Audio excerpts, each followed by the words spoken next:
अस्सलाम वालेकुम नाज़रीन, आप देख रहे हैं नसीम ज़हरा किट। आज बात करेंगे नाज़रीन सबसे पहले गिलगित बल्तिस्तान के इलेक्शंस, उनके जो नताइज आए और नताइज के बाद जो मुख्तलिफ सियासी लीडरान की एक जो उनके रिएक्शन आए उस पर बात करेंगे। इलेक्शन सही थे, नहीं सही थे and so on so fourth. उसके बाद हम आएंगे नाज़रीन जो इस वक्त कराची इस्लामाबाद में हो रहा है, फैजाबाद में। उधर आपको मालूम है कि टीएलपी पहुंच गई है। कुछ दिन पहले उन्होंने कहा था कि आप फ्रांस के सफीर निकालें यहाँ से और वहां से पेरिस से अपने सफीर को बुलाएं, और अगर ये नहीं करेंगे तो फिर हम आ जाएंगे पिंडी, और वो पहुंच गए पिंडी। अब आगे क्या होगा इस पर बात करेंगे, और आखिर में बात करेंगे कोविड के बढ़ते हुए केसेस की और हुकूमत की उस पर क्या हिकमत अमली होगी। आज एनसीसी की मीटिंग भी हुई थी। तो नाज़रीन हम शुरू करते हैं जो गिलगित बल्तिस्तान के इलेक्शन जो हुआ उसके नताइज क्या थे। नताइज अब तक तो फाइनल हो गए, सबके सामने है। गिलगित बल्तिस्तान में किसी को भी अक्सरियत हासिल नहीं हुई। पीटीआई को 9 सीट्स, इंडिपेंडेंट को 7 सीट्स, पीपल्स पार्टी को 4 सीट्स। याद रहे कि बिलावल भुट्टो ने बहुत भरपूर एक मुहिम चलाई वहां, और कैंपेनिंग के लिए गए वहां, बाहर निकले, खुद भी निकले, और उसके बाद उन्होंने कोर्ट्स में भी गए क्योंकि ऑर्डर किया गया था उनको इलेक्शन कमीशन से कि आप चले जाएं। बहरहाल वहाँ यहाँ सुप्रीम कोर्ट ने, जो वहाँ की सुप्रीम अपीलेट कोर्ट है, उसने उनको इजाजत दे दी थी कि कैंपेनिंग जारी रखें। उसके बाद जहां तक पीएमएलएन का ताल्लुक है उनको 2 सीट्स मिली हैं और इंडिपेंडेंट 7 हैं। और नाज़रीन जो पार्टी है एक रिलीजियस पार्टी उसको मिले हैं, एक उनको सीट मिली है। तो इसका क्या मकसद होगा गिलगित बल्तिस्तान और जो सियासत हो रही है पाकिस्तान में उसका, उस पर क्या असर होगा इसका। याद रहे कि आज ही कुछ देर पहले नवाज शरीफ साहब की और आसिफ अली जरदारी साहब की बड़ी तफसील में गुफ्तगू हुई है फ़ोन पे। ये पिछले कुछ दिनों में उनकी दूसरी गुफ्तगू थी। और आखिर में जैसे हमने कहा कि आज हम कोविड की भी बात करेंगे। शुरू करते हैं गिलगित बल्तिस्तान से। हमारे साथ इस वक्त मौजूद हैं नाज़रीन इफ्तिखार अहमद साहब। आप जानते हैं सब इनको जवाबदेह से याद रखते हैं, और अभी भी इनके बड़े पाए के तज्ज़िये होते हैं, और हम देखते हैं इनको मुख्तलिफ चैनल्स पे और लिखते भी हैं, और हिज एन एनालिस्ट। बहुत शुक्रिया इफ्तिखार अहमद साहब, आपने हमें ज्वाइन किया। और हमारे अपने सलीम बुखारी साहब नाज़रीन, एडिटर इन चीफ, जो सिटी न्यूज़ की वेबसाइट है, 24 की वेबसाइट है, उसको एडिट करते हैं। बड़े ज़बरदस्त उनकी फॉलोइंग है। बहुत शुक्रिया सलीम बुखारी साहब, आपने हमें ज्वाइन किया। एडिटर भी रह चुके हैं, अखबारात के एंकर भी रह चुके हैं। शुरू करते हैं आपसे इफ्तिखार अहमद साहब। जो नतीजा आया है गिलगित बल्तिस्तान में, उस पर ये सुनिएगा कि सियासी जो लीडरान है उनका क्या रिस्पॉन्स है, उस पर आप क्या कहेंगे। सबसे पहले नाज़रीन सुनते हैं ये कि बिलावल भुट्टो क्या कह रहे हैं इस पर। हम गिलगित बल्तिस्तान को कठपुतलियों के हवाले नहीं करेंगे। हम अपना इलेक्शन कैंपेन जारी रख रहे हैं, हम एहतजाज जारी रख रहे हैं। हम अपने छीने हुए सीट्स वापस लेके घर जाएंगे, वरना बैठेंगे और बैठेंगे। उसके बाद नाज़रीन हमने देखा कि शाहिद खाकान अब्बासी साहब भी कुछ बोले। पीएमएलएन के 6 वज़रा और स्पीकर को तोड़ा गया। हमारे उम्मीदवारों को हराने के लिए बड़े साइंटिफिक तरीके से उम्मीदवार खड़े किए गए। इलेक्शन 15 अगस्त को होने थे, उनको पोस्टपोन किया गया ताकि इस रिगिंग के लिए वक्त मिल सके। वफाकी वज़रा की एक बड़ी तादाद, इलेक्शन कमीशन का एक ज़ाब्ता इखलाक था, कोड ऑफ कंडक्ट था, उसकी वायलेशन की गई। अदालतों के हुक्म की वायलेशन की गई। वफाकी वज़रा की एक बड़ी तादाद, जिसमें कश्मीर अफेयर्स के वजीर जो बराह रास्त जीबी हुकूमत के जिम्मेदार होते हैं, वो कैंपेन के पहले दिन से आखिरी दिन तक वहाँ मौजूद रहे, जलसे किए, वादे किए। और हमारा तखमीना ये है कि 200 अरब रुपए से ज्यादा के वादे वफाकी हुकूमत गिलगित बल्तिस्तान में कर चुकी है, जो हम भी जानते हैं और वो भी जानते हैं कभी पूरे नहीं होंगे। वफाकी वसाइल इस्तेमाल किए गए, वहाँ से वोट खरीदने की भी मुसद्दका इतलात आई है। अच्छा, और शाहिद खाकान अब्बासी साहब के बाद शिबली फराज नाज़रीन इंफॉर्मेशन मिनिस्टर, सुनिए क्या कहते हैं। 2018 में भी इन्होंने यही किया, लेकिन उनकी जो ये क्लेम कि 2018 में धांधली हुई, उसका भी उन्होंने कोई अमली तौर पे कोई न सबूत पेश किए, न जद्दोजहद की। अब्दुल रहमान प्रेसिडेंट का इलेक्शन भी लड़ रहे थे उस असेंबली से, जो कि बकौल उनके धांधली ज़दा है। उनका बेटा जीत गया, वो ठीक था इलेक्शन, वो खुद हार गए, धांधली हुई। शायद खाकान अपना इलेक्शन अपनी आबाई सीट हार गए, वो ठीक नहीं थी, फिर जाके उन्होंने लाहौर में लड़ा, उसमें वो जीत गए, वो ठीक था। पाकिस्तान के लोगों ने वोट हमें इसीलिए दिया कि हम आए और ये इनके पीछे हम जाएं, और ये उल्टा हमें कहते हैं कि हम देख लेंगे। मैं उनको बताना चाहता हूं कि हम तुम्हें देख लेंगे, हम आपको देख लेंगे, हम आपको देख लेंगे। आप सुनिएगा नाज़रीन, ये जो एक जवाब आ रहा है हुकूमत की तरफ से, उसके साथ साथ हमने देखा कि मरीम नवाज साहबा की ट्वीट्स आई, उनमें उन्होंने बड़ी क्लियरली कहा, आप देख रहे हैं स्क्रीन पे, उन्होंने ये कहा कि जी आपको हर किस्म की सहूलत थी, हर किस्म की सपोर्ट थी। उनके कहने के मुताबिक उन्होंने एलेज किया कि जी आपके पास एस्टेब्लिशमेंट की सपोर्ट थी, आपके पास इदारों की, रियासत की सबकी सपोर्ट थी, फिर भी आप जो है अक्सरियत नहीं ले पाए। और उन्होंने भी बहरहाल ये कहा कि जी जो इलेक्शन है वो ईमानदारी से नहीं हुआ।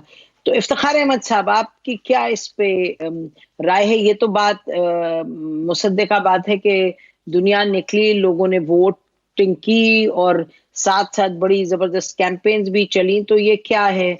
ग्रेप्स कि आपको मिले नहीं वो जो आप चाह रहे थे सीट्स, तो आपने कहना शुरू कर दिया कि ये धांधली हुई। बदकिस्मती है हमारे मुल्क में कि जितने भी इंतखाबात होते हैं हम उसको धांधली ज़दा करार दे देते हैं। हम ये सोचते नहीं है कि हमारी अपनी तैयारी क्या थी, और हमें एक बात की हकीकत का बखूबी अंदाज़ा है कि ये सारे के सारे जो इंतखाबात हैं ये नज़रियाती है ही नहीं। अब ये प्रोग्राम पर लड़े ही नहीं जा रहे। जिसकी जहाँ पे ताकत है, जिसकी जहाँ पे बरादरी है, जिसकी जहाँ पे मजहबी कुव्वत है और जिसकी जहाँ पे लसानी कुव्वत है, वो वहीं से जीतता है। पॉलिटिकल लोग जो हैं वो बहुत कम होते जा रहे हैं। अगर पॉलिटिकल लोग हैं भी कुछ, मसलन पाकिस्तान पीपल्स पार्टी जो है ये गिलगित बल्तिस्तान में 1972 से है, 72 से, मतलब कमाल की बात है, 1972 से ये वहाँ पे है और काम कर रही है। लोगों के अंदर अच्छी खासी इंटरेस्ट है, लोग जानते हैं इसके लीडरों को भी, इसके प्रोग्राम को भी, और बहुत मोबिलाइज किया जाके यंग लीडरशिप ने। मरीम ने भी जाके बहुत मोबिलाइजेशन की। बड़े मजे की बात है कि जो जीते हुए नजर आ रहे हैं उनकी मोबिलाइजेशन इतनी संजीदा हमें नजर नहीं आती, और ना ही उनके हमें ऐसे कोई अवामी जलसा नजर आए या अवामी इज्तिमात नजर आए। चले मान लेते हैं लोग खुफिया वोट डाल रहे होंगे। असल जो चीज़ है वो बड़े मजे की है। अभी मैं ये सुन रहा था सिविल फाज साहब वगैरह को। देखिए बात यह है कि वफाक की जमात हमेशा जीती रही है इलेक्शन गिलगित बल्तिस्तान का, पाकिस्तान मुस्लिम लीग के नून के ज़माने में और पाकिस्तान पीपल्स पार्टी के ज़माने में। पीटीआई को पहला इंतखाब करवाना पड़ा। ये पहला इंतखाब है जो पीटीआई की निगरानी में हो रहा है। जो पीटीआई पाकिस्तान में जीती है वो किसी और की निगरानी में जीती है। ये हमें फ़र्क महसूस करना चाहिए। इतनी पैसा लगाया, इतने इनके मिनिस्टर गए, मिनिस्टर ने बोली भी लगा दी। मतलब ये तो कितनी अफसोसनाक बात थी। गन्नापुर साहब तो बोली बेकार लगाते थे, मैं इतने पैसे दूंगा, मैं इतने पैसे दूंगा, मैं इतने पैसे दूंगा। ये भी हो गया। फिर वहाँ पे अफसोस की बात है कि जो मजहबी हवाले से भी कंपेन एक जो special assistant to prime minister उन्होंने की, और उसके भी काफ़ी वो लोगों से मिले भी। लेकिन हुआ क्या? 23 सीटों में से कितनी सीटें इनको मिली, ये इनको सोचना चाहिए। दूसरों को तो ताना दे रहे हैं कि उनका बयानिया नहीं बेकार, उनका बयानिया किसी ने खरीदा नहीं। आपका जो बयानिया एक मजबूत पाकिस्तान का था, एक अच्छे पाकिस्तान का था, एक ईमानदार पाकिस्तान का था, एक बेहतरीन गवर्न पाकिस्तान का था, आपका बयानिया क्यों नहीं खरीदा गया वहाँ पे? उनका तो इसलिए नहीं खरीदा गया, वो गलत लोग हैं, वो मुल्क के खिलाफ बात करते हैं, बकौल आपके वो हिंदुस्तान की जबान बोलते हैं, इसलिए उनका बयानिया नहीं बिका ना, आप ये कह रहे हैं। लेकिन सवाल आपके पास ये है मेरे दोस्त कि आपका बयानी क्यों नहीं बिका? ये है इम्पोर्टेंट क्वेश्चन। और देखें, अब आप लेंगे इंडिपेंडेंस को अपने साथ, तो आप अपने बयानी की नफी करेंगे नहीं, बल्कि अपनी सियासत की नफी करेंगे। होना तो ये चाहिए सियासत अमल में कि आप 23 की पार्लियामेंट में से 9 सीटें ले बैठे हैं, आपको चाहिए कि आप नए इलेक्शंस के लिए जाएं, क्योंकि आपको वहाँ के अवाम ने मुंतखब नहीं किया इस काबिल के आप गवर्नेंस करें। देखिए, हिजर और है, हुंजा और है, नगर और है, गिलगित और है, जामिर और है, स्टोर और है, स्कर्दू और है। कोलिशन गवर्नमेंट्स तो बनती है ना, जी जरूर बनाए कोलिशन गवर्नमेंट्स तो बन। बिल्कुल मोहतरमा, मैं कभी कोलिशन गवर्नमेंट के खिलाफ नहीं हूँ, मैंने तो पढ़ी ये तारीख, लेकिन वो लोग जो कहते हैं कि उनसे अच्छा है ही कोई नहीं, उनसे अच्छी सियासत को जानता ही नहीं, बाकी सब लोग बुरे हैं, बेईमान हैं, चोर हैं, तो जो इनके मुखालिफ इंतखाब लड़के आए हैं वो इनके नजदीक वो अच्छे लोग तो नहीं होंगे ना। ठीक है, आप कह रहे हैं कि मेरा कहने का मकसद कुछ और है जी। मेरी ये पोजीशन है मोहतरम कि अगर आपको 23 नशिस्तों में से 8 मिलती हैं और आप बड़े असूल पर सियासत में यकीन रखते हैं, तो आइए नए इलेक्शन करवाने का अनाउंसमेंट करा दे। ठीक, आपका ये पॉइंट है। गांचे में क्या होता है और खरमंग में आपको क्या मिलता है। ठीक, सलीम बुखारी साहब, तो ये जो अभी फरमा रहे हैं इफ्तिखार साहब, बहरहाल सवाल तो ये जो बुनियादी एक सवाल है कि क्या इलेक्शंस साफ और शफाफ हुए।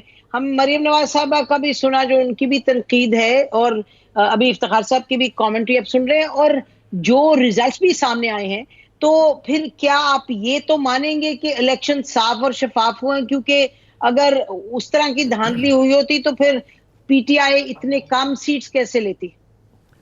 बहुत शुक्रिया आपका नसीम, आपने मौका दिया।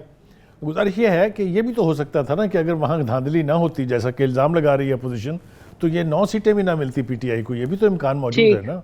और उसके साथ साथ ये इम्कान भी मौजूद है कि अगर उनके पास कोलिशन गवर्नमेंट बनाने का इम्कान है, तो अगर पॉलिटिकल पार्टीज थोड़ी सी विजडम का मुजाहरा करें और लीड दे दें इंडिपेंडेंट को, तो उनके पास वोट ज़्यादा है उनसे। वो अब 9 के साथ एक MWM की सीट मिलाएंगे तो 10 बनती हैं, इनके पास तो ऑलरेडी 13 हैं। तो ये बड़ी अजीबोगरीब किस्म की सूरत हाल है वहाँ पर। और जो बयानिया रहा है हुकूमत का, चाहे वो शेख रशीद हैं, चाहे वो फवाद चौधरी हैं, चाहे प्राइम मिनिस्टर साहब खुद हैं, उन्होंने तो कहा था हम तो तलछट कर देंगे पूरा मंजरनामा वहाँ का। वो किधर गया? वो अगर कह रहे हैं कि बयानिया जो है नून लीग का जो है वो पिट गया वहाँ पे, तो आपके बयानिया का क्या हुआ? आप तो नया पाकिस्तान बना रहे थे, आप तो इत्तेसाब का झंडा सर से बुलंद क्या आसमानों के ऊपर लगा हुआ था आपका, उसका क्या बना? एक बात। दूसरी बात यह है कि वहाँ धांधली हुई है या नहीं हुई है, 2 3 4 चीज़ें आपके सामने रखता हूँ। पहली बात तो ये कि आपने जो 9 सीटें जीती हैं, इसमें से वो 5 इलेक्टेबल्स जो आपने लास्ट मिनट पर नून लीग के तोड़े, वो शामिल है। और उनमें जो सबसे बड़ा कदावर आदमी था वो हार गया एक इंडिपेंडेंट के हाथों। तो ये सारी चीजें हमें ये कुछ रिपीट नहीं है सलीम बुखारी साहब, पंजाब में जो किया गया था उनके साथ PML। एग्जैक्टली, आपकी ये बिल्कुल इक्वेशन ठीक है। लिहाजा जिस तरह पंजाब से वो ऑलमोस्ट एलिमिनेट होने वाले थे, अगर इलेक्शन की धांधली के इल्जामात अगर आप ना भी लगाएं, तब भी उनके पास इतने वोट नहीं थे कि वो आज़ादाना इंडिपेंडेंटली अपनी हुकूमत बना सकते हैं। अब देखिए सूरत हाल क्या है।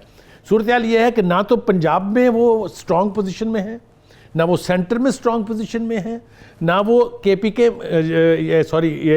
गिलगित बल्तिस्तान में स्ट्रॉन्ग पोजीशन में है, ना आज़ाद कश्मीर में स्ट्रॉन्ग पोजीशन में है। तो बयानिया तो इनका नहीं बिका है। दूसरी बात यह है बलूचिस्तान में भी नहीं सर। हाँ, मैं बिल्कुल, आप ठीक कह रही हैं। मैं आपको 2-3 बातें अगर आप मुझे इजाज़त दें, मुझे बताइए कि कौन से इलेक्शन रूल्स का और इलेक्शन कमीशन की ये गुंजाइश है कि प्राइम मिनिस्टर वहाँ 7 दिन पहले जाके नए सूबे का ऐलान कराएं? ये कहाँ लिखा हुआ है कि एक फेडरल मिनिस्टर जो वहाँ जाके गला फाड़ के ये कहे कि 4000 वोट दें, 4 अरब रुपए दूंगा? ये इलेक्शन हो रहा था या मंडी में बोली लग रही थी? ये सब कुछ धांधली में आता है। और मैं समझता हूँ कि जो बिलावल हलक फाड़ फाड़ के चीख रहे हैं, उनके पास शायद अभी सबूत हो। जाहिर है सब कुछ सामने अभी तो आएगा, अभी तो कल इलेक्शन ख़त्म हुए हैं। तो किस्सा कहने का ये है कि जो मंजरनामा वहाँ है इस वक्त, वो किसी के लिए भी विन विन सिचुएशन नहीं है। और अगर आप हार्ड कोर एनालिसिस इसका करेंगे तो जो एंटी PTI पार्टीज़ हैं उनके पास मेजॉरिटी मौजूद है। इनको चाहिए ना जाहिर करें अपने आप को बहुत बड़ा डेमोक्रेट जाहिर करें और कहें नहीं जनाब आपका हक बनता है, आप हुकूमत बनाइए आके। तो ये तो होने वाला नहीं है। दूसरी बात ये है, नवाज शरीफ ने किया था, आपको याद है KPK में? जी मुझे याद है, मुझे बिल्कुल याद है।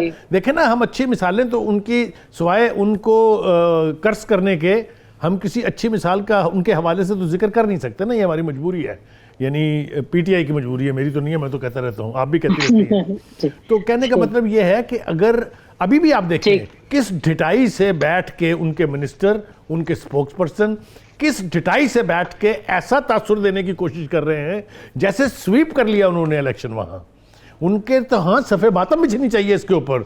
ये पहली एक आखिरी बात, ये पहली दफा हुआ है कि मरकज में जिसकी हुकूमत हो उसको मार पड़ी हो गिलगित बल्तिस्तान के इलेक्शन में। 2009 में पीपल्स पार्टी की हुकूमत थी, पीपल्स पार्टी जीती। 2015 में PMLN की हुकूमत थी, PMLN जानी। अगर आप इस कंपैरिजन में जाएं तो ये तो हार गए वहां पर। ठीक है, बहुत कम सीट्स मिली और फिर इट्स डबल एज सॉर्ड के जी। एक तरफ ये भी बात है कि बहुत इनका कमजोर रहा, जो भी इनकी पॉलिटिकल फोर्स जो डेमोन्स्ट्रेशन है वो बड़ी उनकी वीक थी।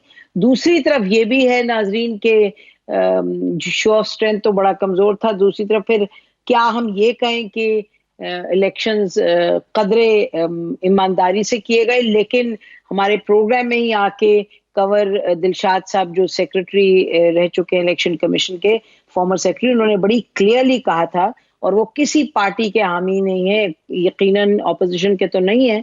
उन्होंने कहा था कि धज्जियां उड़ाई हैं, उधेड़ी है कोड ऑफ कॉन्डक्ट की हुकूमत ने, और जो वहां इलेक्शन कमीशन ने भी कहा था कि जी आप रुक जाएं, आप ये ना करें, ऑपोजिशन को और हुकूमत को खूब इलेक्शनियरिंग करने दी थी। बहरहाल ब्रेक लेते हैं, ब्रेक के बाद वापस आते हैं। बिलावल भुट्टो की बात अभी कर रहे थे सलीम बुखारी साहब के, वो गला फाड़ फाड़ के आपने भी सुना कि वो कह रहे हैं जी हमारी जो चोरी की हुई सीट हम लेके जाएंगे, यहाँ से नहीं जाएंगे। What does Bilawal Bhutto mean और क्या करेंगे? और जो गुफ्तगू जरदारी साहब की और नवाज शरीफ साहब की हुई है, क्या उसमें कुछ हमें मिलता है इशारा के आगे क्या होगा? स्टे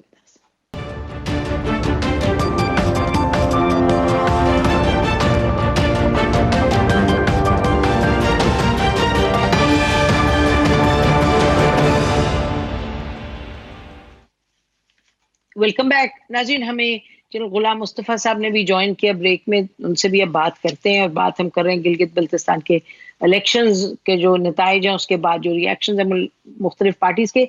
जल साहब वेलकम टू द प्रोग्राम। ये भी बात हो रही थी कि बिलावल भुट्टो साहब ने बड़ी क्लियरली कहा है कि जी हम, और बड़ी जोशीले और गुस्से के अंदाज में कहा है कि हम ये जो चोरी किए हुए इलेक्शंस हैं ये चोरी नहीं होने देंगे और हम अपनी सीट्स वापस लेंगे, और उन्होंने नहीं एक्सेप्ट किए रिजल्ट्स। क्या, और उसके बाद ये भी खबर आई कि नवाज शरीफ साहब की फोन पे तफसील में जरदारी साहब की आधा घंटा बात हुई है। तो क्या लगता है आपको कि ये बस एक स्टेटमेंट है बिलावल भुट्टो ने दी, या कुछ और भी आप देखेंगे आने वाले दिनों में गिलगित बल्तिस्तान के जो इलेक्शंस के रिजल्ट हैं उसके हवाले से? नसीम, जितनी ही खूबसूरती मेरे जहन में थी इस सारे प्रोसेस की कि main streaming Gilgit Baltistan at this point in time, जिस तरीके से सारी सियासी पार्टियों ने वहां पे एफर्ट की है, तो गिलगित बल्तिस्तान एक दफा फिर दुनिया के सामने बड़ा अच्छे तरीके से पाकिस्तानी इलाका बन के सामने आया है। अब जो कुछ भी हो रहा है, देखिए हमारी बदकिस्मती ये है कि हम अपने जो छोटे छोटे सियासी मफादात हैं उनके लिए किसी भी मौके को जाहिर नहीं करते। अब जो बातचीत हुई है राशिद साहब की और असफदारी साहब की, जान तो नहीं सकते सराई, जहां तक मेरा अपना ख्याल ये है कि दोनों मिलकर इस इलेक्शन को रिजेक्ट करने का प्रोग्राम बना दिया हम लोगों ने। उनको सब बहुत पहले ये बातचीत चल रही थी इनकी कि हम इसको रिजल्ट में धांधली हो रही है, ये हो रहा है, वो हो रहा है। क्योंकि बदकिस्मती से दोनों पार्टियों को जो गिलगित बल्तिस्तान की ग्राउंड सिचुएशन है उसके बारे में ज्यादा द्राक नहीं है।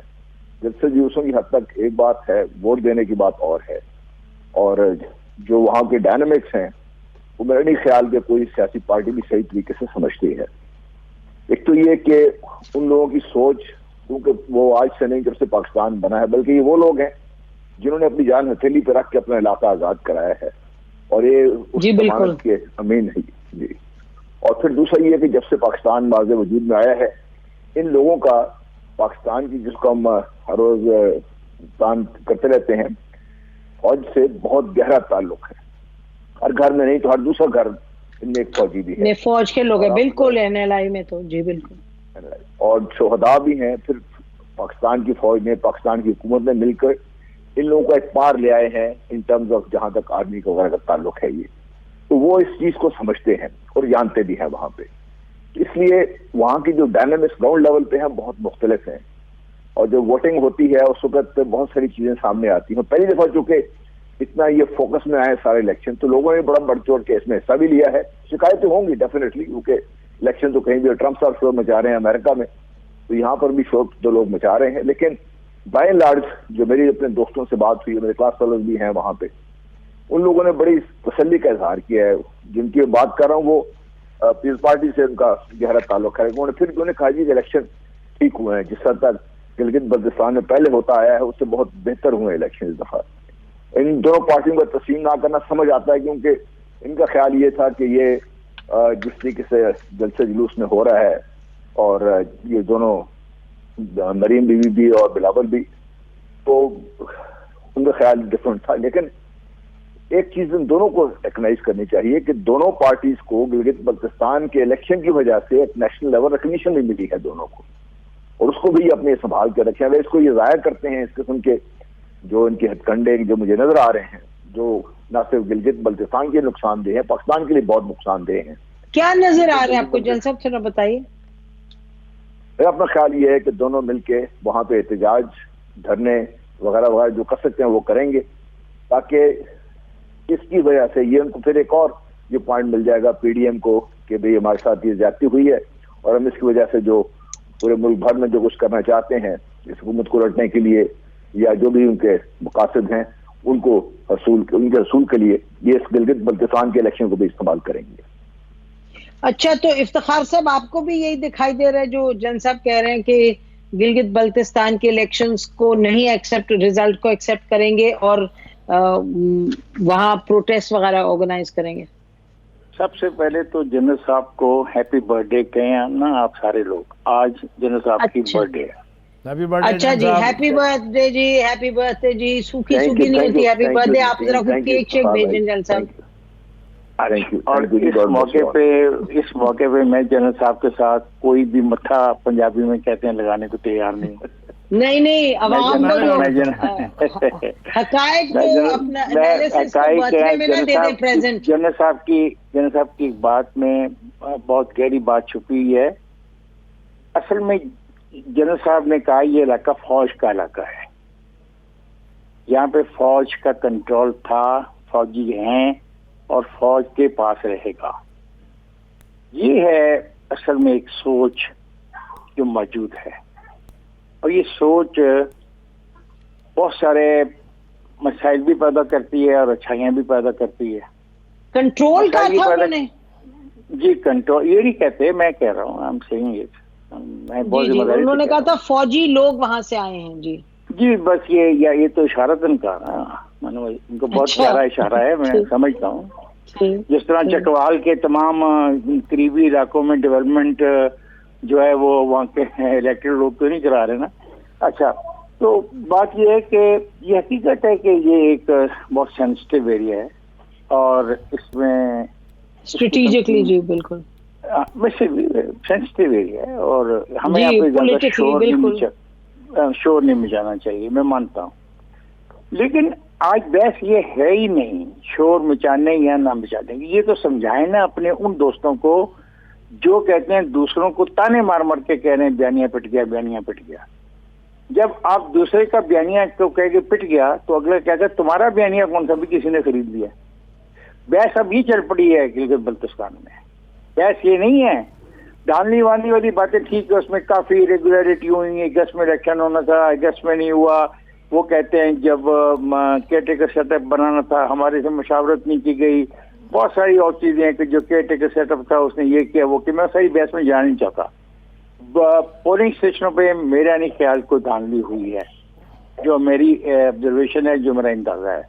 कल रात एक वाकया हुआ है 2 वोटों के रिकाउंटिंग का, वो बड़ा सेंसिटिव है, और 2 वोटों से कोई भी जो हारेगा जीतेगा वो शोर तो मचाएगा, और ये शोर का बड़ा बिल्कुल हक बजाना होता है। अब ये कहना कि नवाज शरीफ और आसफ जरदारी यहाँ पर हंगामा शुरू करेंगे, मैं बतौर पॉलिटिकल स्टूडेंट के तौर पे मैं रिक्वेस्ट करूंगा कि खुदा के लिए इस इलाके को दोनों सियासी जमातें बख्श दें। उनके जो इख्तिलाफात हैं उसको पाकिस्तान में आके सेटल करें और खुल के करें। इस जगह को इस मकसद के लिए इस्तेमाल न करें। जो उनकी ग्रीवेंसेस हैं रिकॉर्ड पर लाएं, इन राइटिंग लाएं, प्रेस के आगे पेश करें। बिल्कुल उनका हक है, ये उनका कॉन्स्टिट्यूशनल हक है, ये उनका पॉलिटिकल हक है, ये करें। लेकिन वहां पे कोई ऐसी फिजा न पैदा करें जिससे बहुत से बाद में देखा जाए कि इसके हमें काफी नुकसानात हो गए हैं जो बजाय आज नजर नहीं आएंगे। मैंने कहा कि ये कोई एक जगह का नाम नहीं है गिलगित बल्तिस्तान। कहीं जाके इसकी बाउंड्री जाके वो वाखान से मिलती है, तो कोई बाउंड्री चाइना से मिलती है, तो कोई बाउंड्री हिंदुस्तान से मिलती है।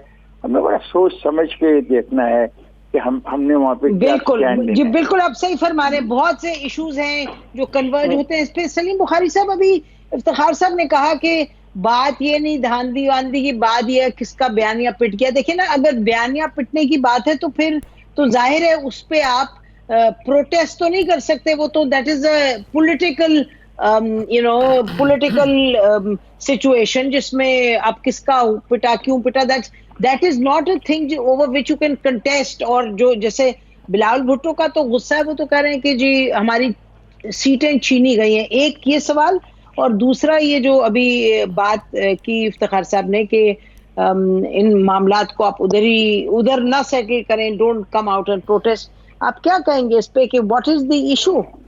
2-3 इशू हैं नसीम, इसके हवाले से मुझे इजाज़त दीजिएगा बात करने की। पहली बात तो यह कि ये सूबा बनाने का प्राइम मिनिस्टर का ऐलान एक ऐसे इलाके के बारे में जो मसला कश्मीर और कश्मीर कॉन्फ्लिक्ट के साथ जुड़ा हुआ है, ये इसे एक ऐसे इकदाम के तौर पर देखा जा रहा है जो मोदी साहब ने किया है आर्टिकल 370 को रिवोक करके। उसने अपने इलाकों में जम कर लिया, हम भी ऐलान कर रहे हैं कि हम भी यही करेंगे। इसकी कनोटेशंस हैं, ये पॉइंट उठेगा, इसके ऊपर बहुत डिबेट होनी है। एक बात। दूसरी बात ये कि होता ये है, रवायत को देख लीजिए, मैंने पहले भी कहा फिर दोबारा दोहरा रहा हूँ अपनी बात जनरल साहब के लिए ख़ास तौर से, कि वहाँ के लोग हमेशा उस पार्टी को वोट देते हैं जिसकी सेंटर में हुकूमत होती है। बिल्कुल। 2009 का इलेक्शन ले लीजिए, पीपल्स पार्टी, 2015 में पाकिस्तान मुस्लिम लीग नून। इस लिहाज से अगर मैं ये देखूं तो बयानिया तो पिटा है तरीके इंसाफ का, जिसको सिंपल मेजॉरिटी भी नहीं मिली है। पहली बात, ऐसा क्यों हुआ है? ऐसा इसलिए हुआ है, एक तो ये कि पाकिस्तान के मुकाबले में वहाँ का लिटरेसी रेट बहुत ज़्यादा है, लिहाजा वहाँ के लोग शऊर रखते हैं। और जिस तरह का टर्न आउट हुआ है वहाँ पर, गिलगित बल्तिस्तान की तारीख में इतनी ख़वातीन कभी बाहर नहीं निकली हैं वोट देने के लिए। ये पहली बार है कि उन्होंने इतनी बड़ी तादाद में वोट दिए। दूसरी बात यह है कि इस वक्त उसकी सेंसिटिविटीज़ का जिसका जिक्र किया खान साहब ने, बिल्कुल ठीक किया। वो मैंने भी उसकी तरफ इशारा किया, अगर आप समझे हों उसको, तो उसके कनोटेशंस और उसकी सेंसिटिविटीज़ बहुत हाई हैं। इस वक्त हुकूमत को भी चाहिए कि वो वहाँ पर जिस तरह के नारे हम सुन रहे हैं, आप भी सुन रही हैं मेरे साथ, खान साहब भी सुन रहे हैं, जनरल साहब भी सुन रहे होंगे, इस वक्त जो वहाँ पर इनकम्बेंट गवर्नमेंट बनने जा रही है, जो इस वक्त सेंटर में गवर्नमेंट है, उसको चाहिए कि वो अपना वो रवैया तर्क करें कि मैं अपोजिशन से बात नहीं करूँगा, मैं उनसे हाथ नहीं मिलाऊंगा, वो इस काबिल नहीं है, वो ये हैं, वो चोर हैं, वो डाकू हैं। अगर यही रवैया रहता है तो मैं बताने जा रहा हूँ आपको कि that reason is going to be in a very serious trouble, क्योंकि वहाँ के लोग चार्ज्ड हैं। इलेक्शन ताज़ा हुआ है। भुट्टो साहब ने बड़े बड़े जलसे किए, बिलावल भुट्टो ने, उसके बाद मरियम ने वहाँ बहुत बड़े बड़े जलसे किए, तो लोग चार्ज्ड हैं। अगर ये इसी तरह से हेड ऑन जाएंगे उनके साथ तो कन्फ्लिक्ट बढ़ने जा रहा है, जो मेरी दुआ है कि खुदा करे ऐसा ना हो। खान साहब बिल्कुल ठीक कह रहे हैं कि उनके हाल पर रहम करे, लेकिन रहम सिर्फ पीपल्स पार्टी और नून लीग ने नहीं करना, असल रहम वहाँ तरीके इंसाफ ने करना है। और जैसा मैंने कहा, जहाँ तक उनके चार्जेस का ताल्लुक है, जो बिलावल कह रहे हैं हम अपनी छीनी हुई सीटें वापस लेके जाएंगे, इरेगुलरिटीज़ वहाँ बहुत हुई हैं। मैंने आपको कहा कि प्राइम मिनिस्टर एक हफ्ता पहले क्यों गए जी ऐलान करने के लिए कि मैं सूबा बना रहा हूँ आपको। आपके अमीन गंडापुर साहब वहाँ आटे और रुपए तकसीम करने गए थे। ये रेगुलरिटीज़ नहीं है, ये और बड़ी बातें भी करते हैं। और मैसिव, आप देखिए मुराद सईद की लैंग्वेज देखिए, आप गंडापुर की लैंग्वेज देखिए, ये है मोरालिटी। ये इसको कहते हैं कि हम वो जुल्फी बुखारी की लैंग्वेज बड़ी अफसोसनाक थी। That's what I am saying कि आपने जिन रवायात को आपने वहां, आप सही कह रहे हैं बुखारी साहब। माजरत के साथ इस इशू पे जरा टाइम खत्म हो रहा है, लेकिन मैं चाहूंगी जनरल साहब से कमेंट हो, फिर आप लोग पास वापस आऊंगी, बात करेंगे।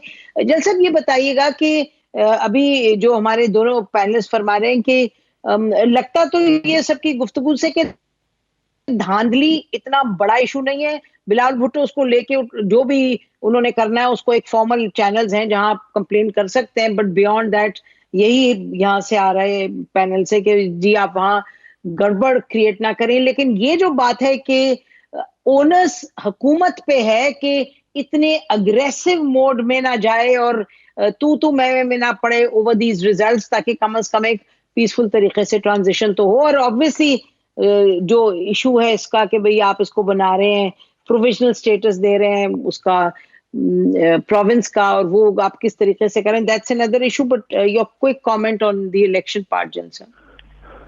देखिए, देयर इज, इसमें तो कोई दो राय है ही नहीं कि buck stops at the table of prime minister Pakistan. He is the chief executive और ये उनकी जिम्मेदारी है कि जहां तक भी अगर एक कदम आगे भी जाना पड़ता है, अपनी ईगो अपनी अना इससे आगे निकल कर, तो पाकिस्तान के लिए सोचें। और जैसा हम सब तीनों में यही बात हम कर रहे हैं मुख्तलिफ तरीके से कि खुदा के लिए इसकी नजाकत को समझें। वहां पर अगर प्राइम मिनिस्टर को खुद थोड़ा अपना झुकना भी पड़ता है तो वो भी मेरा ख्याल है लोग इसको ना सिर्फ पसंद करेंगे, ये पाकिस्तान के लिए बेहतर होगा। और ये उनकी जिम्मेदारी है, हुकूमत की जिम्मेदारी है ये। और हुकूमत बजाय इसके कि वहां पे इस किस्म का रवैया इख्तियार करके सारे को हवा दे और आग भड़के, वहां पे इसको पानी डालना है, इसको ठंडा करना हुकूमत की जिम्मेदारी है। And this is directly responsibility of the prime minister Pakistan. उनको इससे झिझकना ही चाहिए। Very well said. बिल्कुल बिल्कुल ठीक है जैन साहब। और नाज़रीन, प्राइम मिनिस्टर ऑफ पाकिस्तान हम मुतअद्दिद मर्तबा यहाँ कह चुके हैं कि you can't be prime minister और कुट्टी कर लें आप सब ऑपोजिशन लीडर से। प्राइम मिनिस्टर को बार बार पाकिस्तान में हजारों लोग यही राय देते हैं, यही रिक्वेस्ट करते हैं कि इंगेज द ऑपोजिशन लीडरशिप। बहरहाल लेकिन उनका ख्याल है कि जब वो बात करेंगे तो कहीं से एनआरओ को उनसे ले लिया जाएगा। ये भी अजब बात है, इस पे भी फिर इंशाल्लाह किसी और बात होगी। लेकिन हम ब्रेक लेते हैं नाज़रीन, ब्रेक के बाद आएंगे और इन्हीं पैनलिस्ट से बात करेंगे कि टीएलपी इस वक्त फैजाबाद में क्या कर रही है और उसका तरीक़ाकार क्या है उसको हैंडल करने का। Stay with us.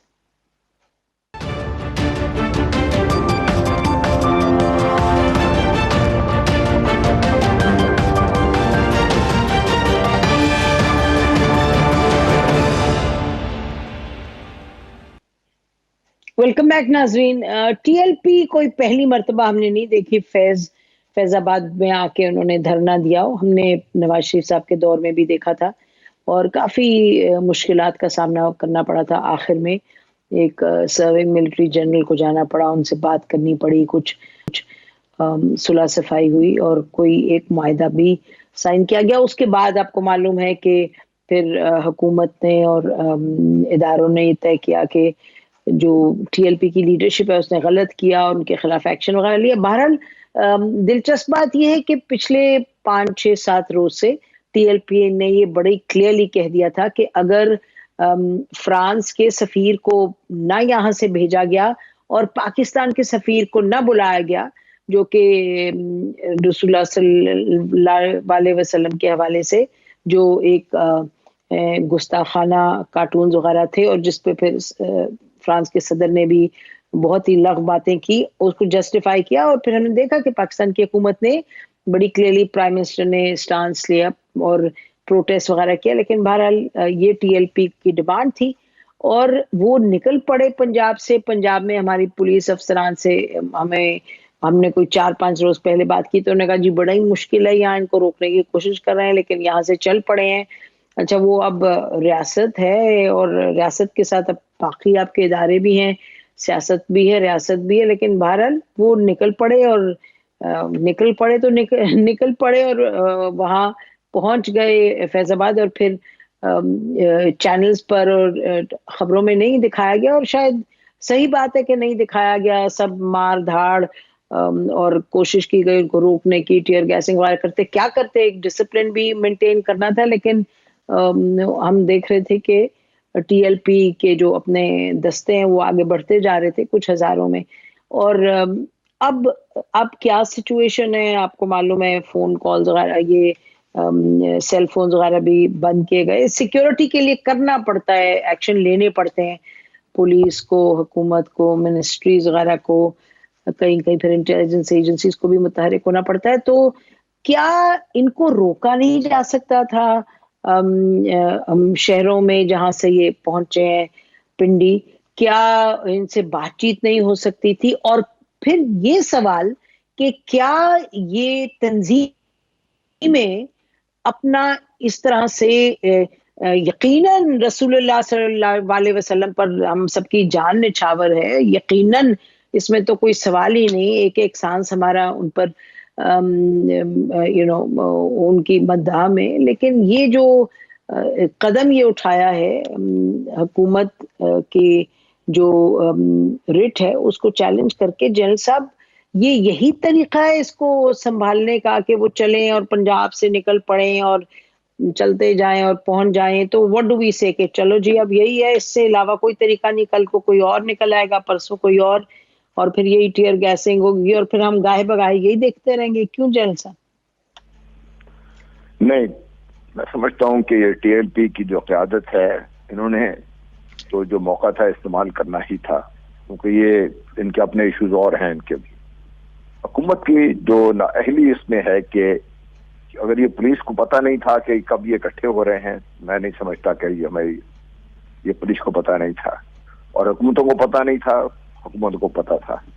और किसी किसी बदकिस्मती से हमें एट दी हाईएस्ट लेवल से लेके लोएस्ट लेवल तक हम वो reactive stick on the heels ही हम काम करते थे, ये आएंगे देख लेंगे। इनको पहले रोकना आसान था और रोकना चाहिए था इनको।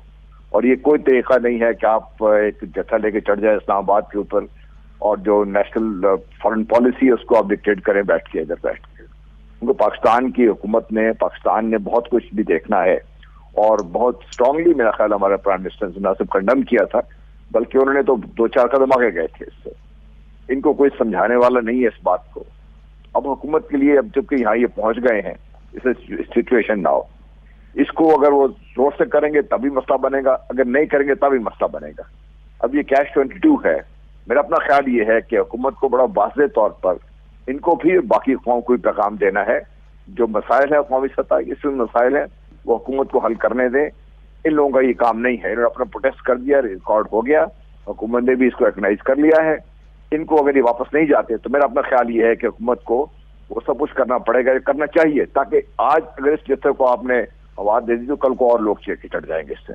मैं नहीं समझता स्टेट की रेट को चैलेंज करने का किसी को इख्तियार होना चाहिए और उस वहां पे स्टेट को भी एक्ट करने की जरूरत है। यहाँ पे जन साहब ये तो हम हर मर्तबा यही कहते हैं, ये को तो कोई जब JUI आई वो मुख्तलिफ वजह से आके जब बैठे तो मुझे याद है कि हमने एडमिनिस्ट्रेशन से बात की कि जी आपने पहले क्यों नहीं रोका, तो जवाब जो हमें मिला उन्होंने कहा कि जी ये मुख्तलिफ शहरों से आए थे, अगर हमने उन शहरों में रोकना शुरू करते तो हर जगह छोटे छोटे प्रोटेस्ट और छोटे छोटे हमें कॉन्फ्रंटेशन करनी पड़ती, तो फिर ये मीडिया में आता कि जी पूरे पाकिस्तान में एक तूफान उमंड आया है, तो इसलिए हमने कहा इधर आएंगे तो इधर आके हम रोकेंगे।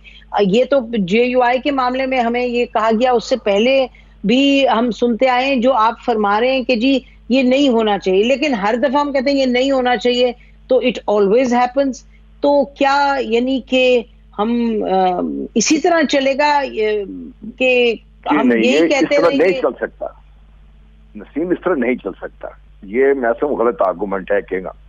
ये जत्थों को बनने से पहले रोक लेना आसान है और लोगों से बातचीत करके मामला तय करना आसान होता है इनका, और ये हमारी पुलिस इसको अच्छी तरह समझती है, हमारी एडमिनिस्ट्रेशन को अच्छी तरह समझती है। लेकिन अगर वो नहीं करना चाहते तो फिर उसके लिए कोई भी तौजीह पेश की जा सकती है। कल को अगर इनको अगर कहें ठीक है ये तोड़फोड़ कर ले कि ये रोकते तो और खून खराबा होता है, बेगर ये खुद तैयार नहीं है इस बात सुनने के लिए, और जिस किस्म का चैलेंज स्टेट के इसको चैलेंज किया जा रहा है तो स्टेट क्या करेगी इनसे? अगर हर दफा आप इनसे नेगोशिएट करेंगे तो एवरी टाइम स्टेट जो है अपनी जो रेट है उसको थोड़ा थोड़ा करके लूज करती जा रही है।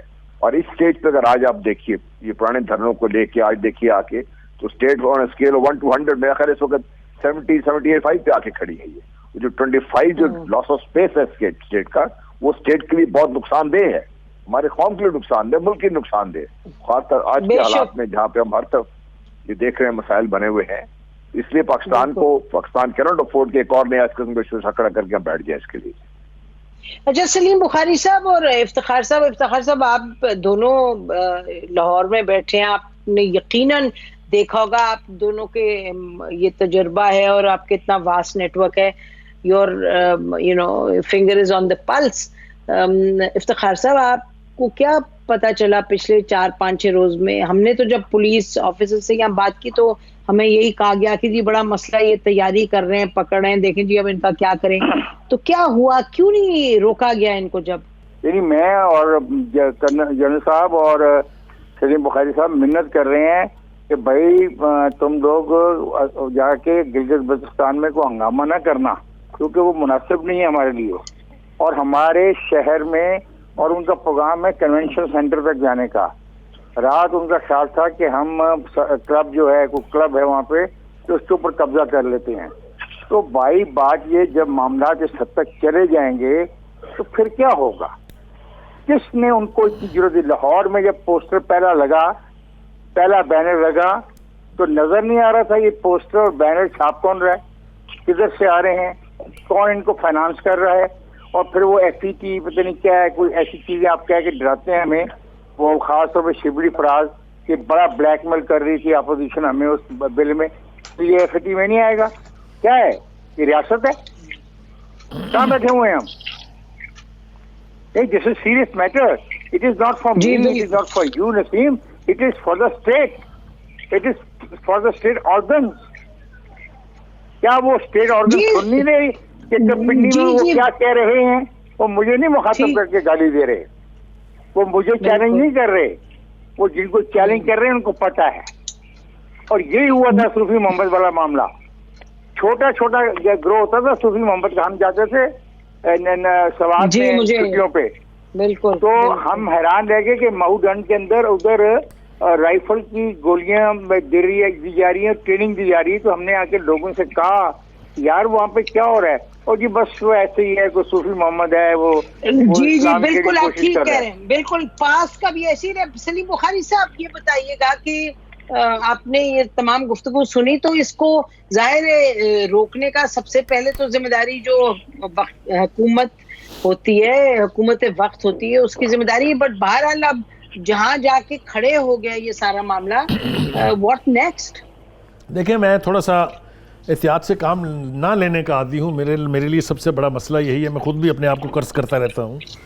देखिए, अगर आप काजी फायज़ ईसा का फैज़ाबाद धरने के हवाले से अगर आप रिकॉल कर लें जो फैसला था, तो बहुत सारी जेहतें आपके सामने खुल जाती हैं कि वो किसने कराया था, किसने स्पॉन्सर किया था, किसने पैसे बांटे थे, किसने इजाज़त दी थी। और साथ ही आपको ये भी पता चल जाएगा कि उस वक्त की हुकूमत ने फ़ौज से रिक्वेस्ट की थी कि इनको आप हैंडल करें, तो जवाब ये मिला था कि ये एडमिनिस्ट्रेटिव मामला है, ये आप खुद तय करें। अगर उस वक्त हमने इसको रोक दिया होता तो ये एक्शन रिप्ले नहीं होता। पहली बात तो ये है। दूसरी बात ये है कि पॉलिटिकल पार्टी कोई हो अगर, तो हुकूमत की रिट जो है वो फौरी तौर पे इन एक्शन आ जाती है और जो भी कार्रवाई करनी हो जाती है। लेकिन इस तरह के जत्थे जो हैं वो जाके कैपिटल के ऊपर बैठ जाएं, कैपिटल की नर्व सेंटर के ऊपर बैठ जाएं। चारों तरफ से ट्रैफिक रुकी हुई है, ना पीर विदाई चल रहा है, ना पेशावर चल रहा है, ना लाहौर चल रहा है, सारे रूट्स को ना कुछ नहीं चल रहा। आपने और मैंने तो पिछला धरना भुगता था इस्लामाबाद में होके, इसलिए हमसे ज़्यादा कौन जानता है कि ज़िंदगी कितना बड़ा अजाब बन जाती है।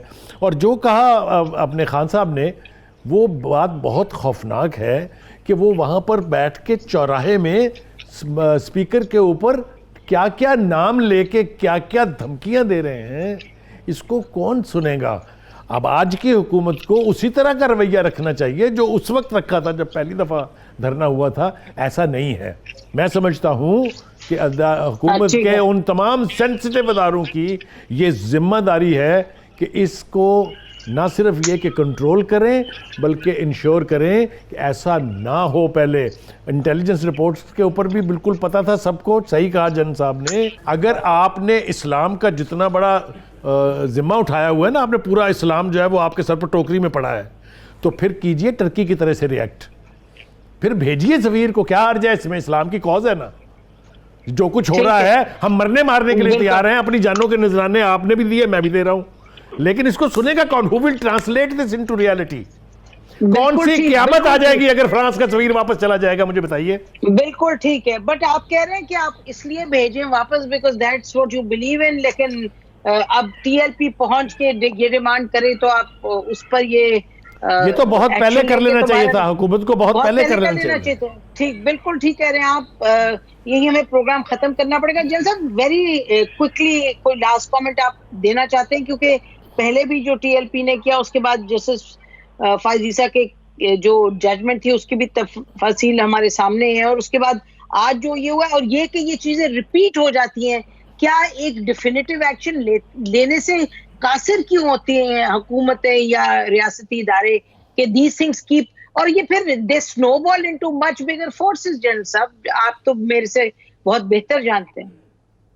जी बिल्कुल सही है। हम तीनों दोस्तों का जो ख्याल है, मैं समझता हूँ कि उसमें कोई शक नहीं है किसी के भी कि it is before it snowballs, और ये ऐसी सिचुएशन आ जाए जिसमें हुकूमत और इदारे भी बस हो जाए, उससे बहुत पहले रोकने चाहिए। अब चूंकि ये सिचुएशन ये आ गई हुई है, इस वक्त उनकी वो डिमांड्स जो वो कर रहे हैं, अगर आप उनको कंसीड करेंगे तो next time they step up the whole thing, be even braver. जी, बोल्ड, सबको बिल्कुल स्ट्रांगली डील करना चाहिए इनके साथ। अब कैच 22 सामने बाहर है। आप लोगों का तीनों का बहुत शुक्रिया प्रोग्राम में आने का। नाज़रीन, इसी प्रोग्राम खत्म करते हैं। खुदा हाफिज। पाकिस्तान जिंदाबाद।